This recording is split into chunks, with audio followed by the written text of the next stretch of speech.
Which is a better option?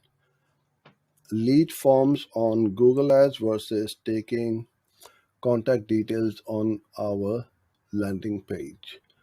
Um, you've got to test it yourself. I cannot again tell you which one is better because it may work for me, it may not work for you, it may work for you, it may not work for me.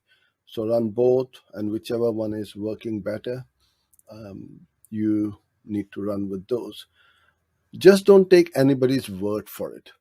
If I say, oh, this is really good, you go ahead and run it and don't do anything else, then you won't be running your campaigns the right way.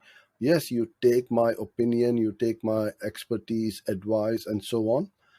And if you feel that, yes, this is going to save me money, make me money, reduce my wastage, increase my conversion rate, and so on, implement it, test it.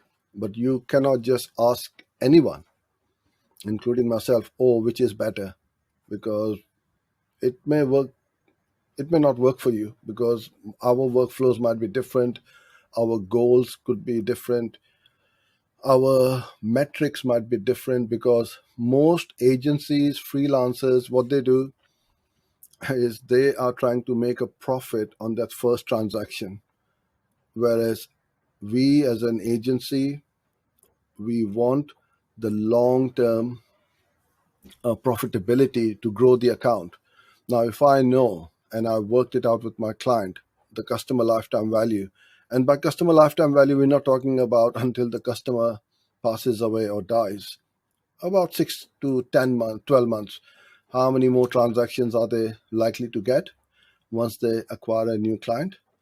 And if they know that data, or we can forecast and predict and say, okay, this is what we should be getting, then our acquisition cost or our acquisition rate or the price can be very aggressive. So if my competitors are trying to acquire a client at, let's say, $10, I can bid at 20, 25, $30 and outbid them, outrank them at every opportunity to get my ads in front of those people to get that conversion.